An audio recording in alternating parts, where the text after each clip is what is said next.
Dear students of class 10th, welcome to my class. आज हम exercise 3.5 के कुछ क्वेश्चन को सॉल्व करवाएंगे। क्वेश्चन नंबर 4 है, 4 का 4th क्वेश्चन है, इसको सॉल्व किया जाएगा। पहले इसके पहले वाले क्वेश्चन जो है, इसके पहले वीडियो जो अपलोड किया गया है उस पर देख सकते हैं। वीडियो को डाउनलोड भी किया जा सकता है। कभी कभी ऐसा होता है कि नेट नहीं रहता है और हमको रिवीजन करना होता है या क्वेश्चन को फेयर कॉपी में नोट करना होता है या पुनः एक्सरसाइज करना होता है, तो डाउनलोड रहेगा तो वहाँ से पुनः देख सकते हैं नेट ना होने पर भी। तो आइए क्वेश्चन को पहले पढ़ा जाए, उसके बाद सॉल्व किया जाए। बहुत ही आसान क्वेश्चन है। एक राजमार्ग पर दो स्थान ए और बी 100 किलोमीटर की दूरी पर है, 100 किलोमीटर की दूरी पर है, दोनों को दिखा दिया गया। एक कार ए से चलता है, दूसरी कार बी से एक ही दिशा में एक ही समय चलना प्रारंभ करती है। यदि ये कारें भिन्न भिन्न चालों से एक ही दिशा में चलती हैं तो वे 5 घंटे पश्चात मिलती हैं। यदि विपरीत दिशा में चलती हैं तो 1 घंटे पश्चात मिलती हैं। दोनों कारों की चाल ज्ञात करनी है हमको। तो पहली स्थिति में हम क्या देख रहे हैं, यहाँ पर एक ही दिशा में दोनों चलती है, मतलब ये से एक कार चलती है, बी से एक कार चलती है, दोनों इसी डायरेक्शन में चलती हैं। तो ऐसा करते हैं, इसमें क्वेश्चन में क्या कहा गया है, 5 घंटे पश्चात मिलती है। तो मान लेते हैं यहाँ सी पॉइंट पर दोनों कारें मिल गई। तो 5 घंटे में ए द्वारा चली गई दूरी यहाँ से यहाँ तक की होगी और बी द्वारा चली गई दूरी यहाँ से यहाँ तक की होगी। तो सबसे पहले हम क्या करते हैं, मान लेते हैं कि दोनों सी पर मिलती हैं, तब चली गई दूरियों को देख लेते हैं, इसको नोट कर लेते हैं। माना कि पहली स्थिति में दोनों कारें बिंदु सी पर मिलती हैं, तब कार ए द्वारा चली गई दूरी हम देखते हैं। तो इसमें एक छोटा सा फार्मूला याद रखना होगा। चाल बराबर क्या होता है, चाल बराबर होता है दूरी बटा समय। तो दूरी हमको कैलकुलेट करना है, तो दूरी निकालेंगे तो चाल को इधर भेज देंगे तो इधर आएगा, तो चाल गुणे समय हो जाएगा। तब कार ए द्वारा चली गई दूरी कितनी हो जाएगी, दूरी बराबर चाल गुणे समय। अब इसकी चाल कितना माना गया है, कार ए की चाल, इसको पहले नोट कर लिया गया था, x किलोमीटर प्रति घंटा, तथा कार बी की चाल y किलोमीटर प्रति घंटा। कार ए द्वारा चली गई दूरी देखना है, तो चाल कितनी है, चाल x है और समय कितना है 5 घंटा, ये कितना हो गया 5x हो गया। और थोड़ा सा यहाँ पर ये भी लिख सकते हैं कि कार ए द्वारा चली गई दूरी मतलब AC दूरी है। अब कार बी द्वारा चली गई दूरी इसी प्रकार देखेंगे, नोट कर देते हैं पहले। कार बी द्वारा चली गई दूरी, जब यहाँ सी पर दोनों मिलते हैं तो यहाँ से यहाँ तक की दूरी मतलब BC कितना हो जाएगा, यही फार्मूला चाल गुणे समय। चाल इसकी कितनी है y, समय कितना वही 5 घंटा, तो कितना हो गया 5y। आप यहाँ पर थोड़ा सा ध्यान दीजिए, AC ए से लेकर सी तक, चूँकि ए से लेकर सी तक किसके बराबर है, AB यहाँ से यहाँ तक प्लस यहाँ से यहाँ तक, AB प्लस BC के, इसलिए AC का मतलब क्या है 5x, ऐसे नोट कर दिया गया। AB मतलब 100 है प्लस BC मतलब कितना है 5y, या इसको हम ऐसे लिख सकते हैं 5x, 5y को इधर ले आएंगे, प्लस में इधर आएगा माइनस हो जाएगा, इक्वल टू 100, या 5 कॉमन ले लेंगे, कॉमन है बाहर कर लेंगे, यहाँ पर x बचेगा, यहाँ माइनस, यहाँ पर y इक्वल टू 100, या 5 को इधर भेज देंगे तो यहाँ नीचे आ जाएगा, तो 5 से डिवाइड हो जाएगा, तो कितना बचेगा x minus y equal to 20। Equation हो गया फर्स्ट। अब दूसरी स्थिति की बात करते हैं, ध्यान दीजिए यहाँ पर। दूसरी स्थिति में जब दोनों कारें विपरीत दिशा में चलती हैं, मतलब ए कार यहाँ से स्टार्ट करती है इधर की ओर चलती है, बी कार यहाँ से स्टार्ट करती है इधर की ओर चलती है, तो कहीं ना कहीं मिलेंगी, 1 घंटे पश्चात मिलती है। तो मान लेते हैं ये पॉइंट है डी पर मिलती है। तो 1 घंटे में ए द्वारा चली गई दूरी देख लेते हैं, 1 घंटे में बी द्वारा चली गई दूरी देख लेते हैं। ध्यान दीजिए यहाँ पर, कार ए द्वारा 1 घंटे में चली गई दूरी, तो दूरी का फार्मूला यहाँ से दूरी बराबर क्या हो जाएगा, चाल गुणे समय। तो चाल कितनी है ए कार की, x माना गया है, समय कितना है 1, तो कितना हो गया x हो गया। इसी तरह से कार B द्वारा देख लेते हैं।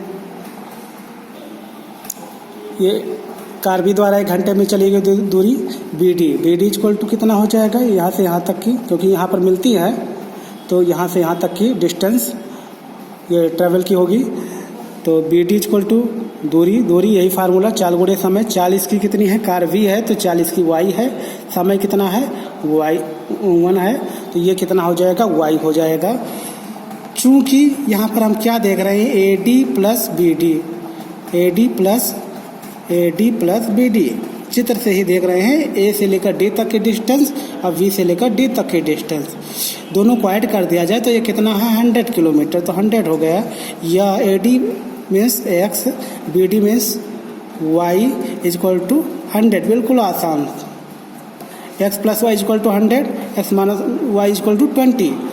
अब चूँकि इस चैप्टर के जो क्वेश्चन है वो वज्र गुणन द्वारा हल करना है, लेकिन जब क्वेश्चन ये तुम्हारे सामने कहीं पर दिया है, मान लिया पेपर में दिया है, तो कोई कंपलसरी नहीं है वज्र गुणन द्वारा ही हल किया जाए, किसी भी विधि से हल कर सकते हैं।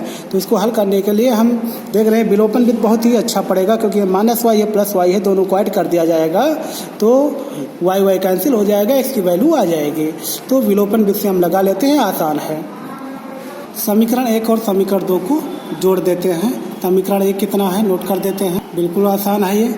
वाई कैंसिल हो जाएगा, एक्स हो जाएगा 2x, इधर हो जाएगा 120, या ये कितना हो जाएगा x इक्वल टू 120/2, 2 से डिवाइड हो जाएगा तो x इक्वल टू कितना हो जाएगा 60। x की वैल्यू आ गई। अब x की वैल्यू आ गई तो इसको इक्वेशन फर्स्ट में पुट कर देंगे। इक्वेशन फर्स्ट में पुट कर देंगे। इक्वेशन फर्स्ट मतलब यही है, उधर लिखा है उस तरफ। x की वैल्यू कितनी 60, देख लेते हैं सुनो। x minus y equal to 20 है। हाँ, तो x की वैल्यू कितनी है 60 माइनस वाई इक्वल टू 20, या y की वैल्यू हमको फाइंड करनी है तो 60 इधर रखेंगे, वो 20 को इधर लाएंगे, -20 हो जाएगा। y इधर माइनस में है, इधर ले जाएंगे तो प्लस का हो जाएगा, या y इक्वल टू 40। इस तरह से x और y की वैल्यू आ गई। और x और x और y मतलब क्या है, कार A और कार V की चालें हैं। तो यहाँ पर हम निष्कर्ष रूप में लिख देते हैं, इस तरह से लास्ट में नोट कर देते हैं। नेक्स्ट क्वेश्चन है 5 नंबर क्वेश्चन। एक आयत का क्षेत्रफल 9 वर्ग इकाई कम हो जाता है यदि उसकी लंबाई 5 इकाई कम कर दी जाती है और चौड़ाई 3 इकाई बढ़ा दी जाती है। यदि हम लंबाई को 3 इकाई और चौड़ाई को 2 इकाई बढ़ा दें तो क्षेत्रफल 67 वर्ग इकाई बढ़ जाता है। आयत की विमाएँ ज्ञात कीजिए। अब सबसे पहले हमको जानना होगा आयत क्या है। तो आयत क्या है, एक चतुर्भुज है। कैसा चतुर्भुज, इस तरह का। क्या है विशेषता इसकी, ये आमने सामने की भुजाएं बराबर है, ये भुजा इसके बराबर है, और हर एक एंगल कितना 90 का है। आयत की क्षेत्रफल ये लंबाई कहा जाता है। विमाएँ मतलब उसकी लंबाई और चौड़ाई हमको ज्ञात करनी है। ये x हो गया लंबाई और ये y हो गया चौड़ाई। तो यही x और y का मान हमको ज्ञात करना है। तो आयत के क्षेत्रफल के बारे में इसमें कहा गया है। तो क्षेत्रफल क्या होता है पहले ये मालूम होना चाहिए। आयत का क्षेत्रफल बराबर होता है लंबाई गुणे चौड़ाई। क्षेत्रफल मतलब जितना स्थान वो एक तल में घेरता है उसी को हम कहते हैं क्षेत्रफल। तो इस सवाल को लगाने के पहले चित्र में थोड़ा सा समझ गए, बता दिया गया। अब इस सवाल को शुरू करते हैं। तो पहले मान लेते हैं आयत की लंबाई x है और चौड़ाई कितनी है y है। तब इसका क्षेत्रफल हम निकाल लेते हैं। क्षेत्रफल कितना होगा, लंबाई गुणे चौड़ाई होता है तो x इंटू वाई हो जाएगा। इसको हम नोट कर लेते हैं। क्षेत्रफल को ऐसे डिनोट करते हैं।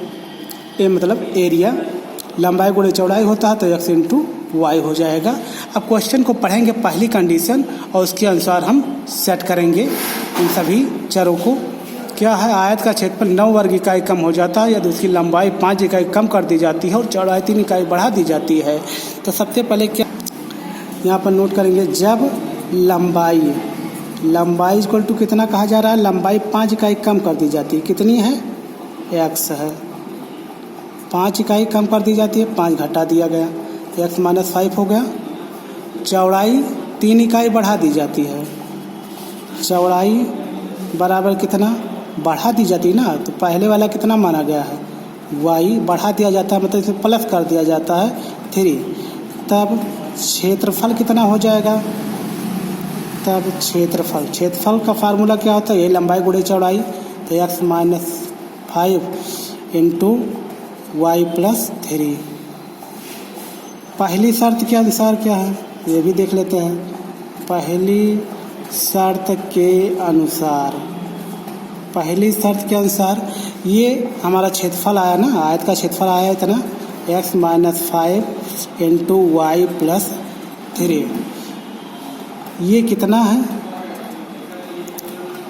9 वर्ग इकाई कम हो जाता है, मतलब पहले वाला क्षेत्रफल कितना था एक्स वाई था। जब ऐसा कर दिया गया, लंबाई को 5 इकाई कम कर दिया गया, चौड़ाई को 3 इकाई बढ़ा दिया गया, तो क्षेत्रफल कितना आता है पहली शर्त के अनुसार एक्स वाई पहले था, एक्स वाई से कितना कम आता है 9 वर्ग इकाई कम आता है, मतलब एक्स वाई में से घटाना पड़ेगा 9, तब वो जाकर बराबर होगा।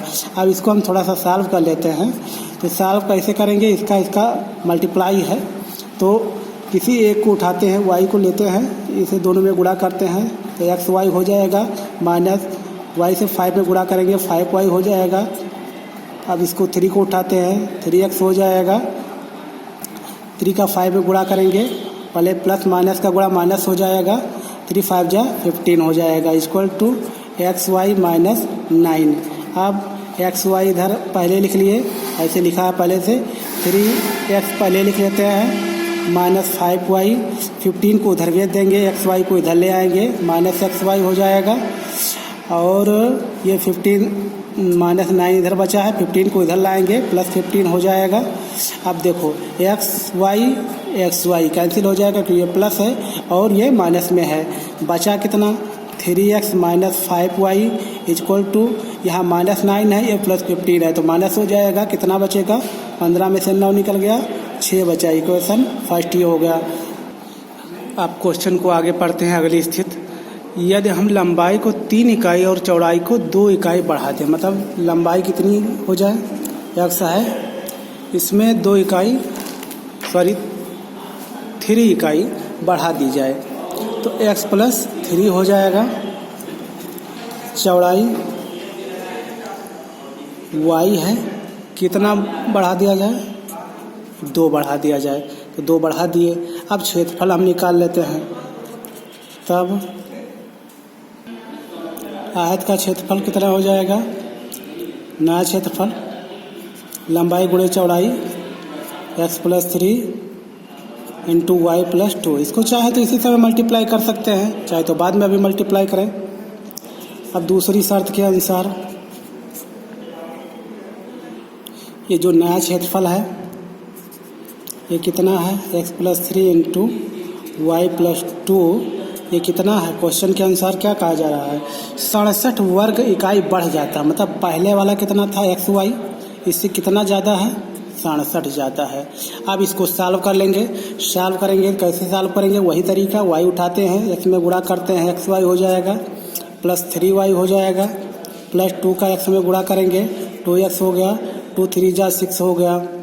अब इधर देखो एक्स वाई प्लस 67 या x Y plus 2x, x वाला पद पहले लिख लेते हैं, प्लस 3y बाद में भी लिखें, कोई दिक्कत नहीं है। यहाँ पर चूँकि हम पहले लिख लिए हैं इसलिए यहाँ भी लिख लेते हैं, माइनस एक्स वाई को इधर ले आते हैं, जो कांस्टेंट है उसको इधर रखते हैं, 67 है, ये 6 को इधर भेज देते हैं, माइनस 6 हो जाएगा। अब देखो इधर एक्स वाई और एक्स वाई कैंसिल हो जाएगा, प्लस माइनस है, तो ये 2x plus 3y equal to 67 में से 6 माइनस हो जाएगा, 61 बचेगा, समीकरण नंबर 2। अब इसको समीकरण 1 को समीकरण 2 को सॉल्व करेंगे, किसी भी विधि के द्वारा सॉल्व किया जा सकता है, चाहे वज्रगुणन विधि से या विलोपन विधि से या प्रतिस्थापन विधि से सॉल्व कर सकते हैं। अभी इसके पहले वाले क्वेश्चन को विलोपन विधि से सॉल्व किया गया है, इस क्वेश्चन को हम प्रतिस्थापन विधि से सॉल्व करेंगे ताकि दोनों विधियां रिवीजन हो जाएं, दोनों विधियों का रिवीजन हो जाए अच्छी तरीके से। रिवीजन बहुत ज़रूरी है, ध्यान दीजिए थोड़ा सा। एक्स की वैल्यू निकाल लेते हैं। 3x = 6। प्रतिस्थापन विधि में क्या करते हैं, एक्स या वाई की वैल्यू निकालते हैं, किसी एक की वैल्यू, और उसको नेक्स्ट इक्वेशन में पुट कर देते हैं। तो ये 3x = कितना हो जाएगा 6, और ये 5y इधर आ जाएगा, -5 है ना, तो +5 हो जाएगा। या x = लेंगे तो 6 + 5y और पूरे के नीचे आ जाएगा 3। तो ये हो गया इक्वेशन नंबर 3। अब यही x की वैल्यू हम किस में रखेंगे, इक्वेशन सेकंड में रखेंगे। 2x था, x की वैल्यू रख दिया गया, +3y = 61 है। इसको सॉल्व कर लेते हैं। 2 है, 2 का मल्टीप्लाई कर देंगे। 2 × 6 = 12, 2 × 5 = 10y / 3 + 3y = 61 है। यहाँ कुछ नहीं है नीचे, इसका मतलब 1 है। 3 1 का एलसीएम ले लेंगे। तो ऐसा करते हैं, पहले एलसीएम ले लेते हैं। 3 हो जाएगा, 3 × 1 = 3 हो गया, तो 1 से मल्टीप्लाई करेंगे इसमें, तो यही रहेगा, कोई चेंजिंग नहीं होगा। +1 से 3 को डिवाइड करेंगे, 3 आएगा, 3 × 3 = 9y हो जाएगा = 61। यदि कहीं पर कोई दिक्कत हो तो कमेंट बॉक्स में लिख देना, यहाँ पर दिक्कत है, मैं रिवाइज कर दूंगा। अब आगे देखो, 12 है, 10y + 9y 19y हो जाएगा। 3 को इधर भेजेंगे तो इधर मल्टीप्लाई हो जाएगा, 61 × 3, या 12 + 19y = 3 × 1 = 3, 3 × 6 = 18, 183 हो गया। या 19y = 183, इसको इधर भेज देंगे क्योंकि y की वैल्यू हमको फाइंड करनी है, तो 12 इधर आ गया। या 19y = इसमें से इसको माइनस कर देंगे, कितना होगा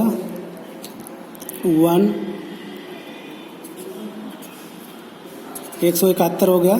या y = कितना हो जाएगा 171/19, 19 × 1 = 19, 19 9 जाएगा, तो y = 9। इस तरह से y की वैल्यू कितनी हो गई 9। y की वैल्यू अब इक्वेशन थर्ड में रख देंगे तो x की वैल्यू आ जाएगी। ध्यान दो, यहाँ पर x = कितना है 6 है, +6 + 5y, y की वैल्यू कितनी आई है 9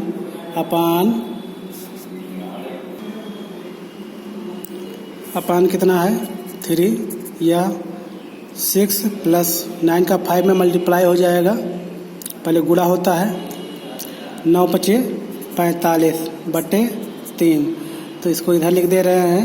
या x = कितना 45 और 6 कितना हो जाएगा 51/3, या x = कितना हो जाएगा 3 एकम 3 भाग दे देंगे, और 3 × 7 = 21। x की वैल्यू कितनी हो गई 17 और y की वैल्यू 9।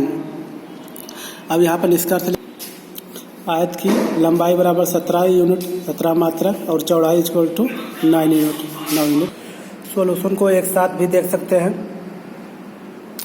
वीडियो को पॉज करके, या अगले वीडियो में एक वीडियो और भी पड़ा है, शॉर्ट वीडियो ओनली सॉल्यूशन पर क्लिक करके देख सकते हैं।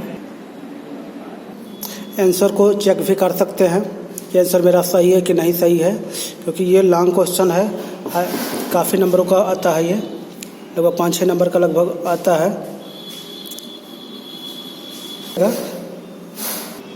लंबाई कितना आया है 17 आया है और चौड़ाई 9 आया है, तो इसका सबसे पहले हम क्षेत्रफल निकालेंगे, कितना हो जाएगा 17 × 9 = 153। क्षेत्रफल कितना आ गया 153। क्वेश्चन की पहली कंडीशन को देखते हैं, लंबाई 5 इकाई कम कर दी जाए, 17 है 5 इकाई कम कर दिया जाएगा 12 हो जाएगा, चौड़ाई 3 इकाई बढ़ा दी जाए 9 है, तो 3 बढ़ा देंगे तो कितना हो जाएगा 12 हो जाएगा। लंबाई ये चौड़ाई हो गया, 17 है 5 इकाई कम किया जाएगा 12 हो जाएगा, 9 है 3 इकाई बढ़ा जाएगा तो 12 हो जाएगा। तो क्षेत्रफल कितना हो जाएगा 12 पर ही हम 144, कितने का अंतर है 9 का अंतर है, 9 कम हो गया। या लंबाई को 3, दूसरी कंडीशन को देखते हैं, लंबाई को 3 इकाई और चौड़ाई को 2 इकाई बढ़ा दिया जाए। लंबाई कितना है मेन 17 है, 2 इकाई कितना बढ़ाने के लिए कहा जा रहा है 3 इकाई कहा जा रहा है बढ़ाने के लिए, तो 17 3 कितना हो गया, 20 हो गया लंबाई।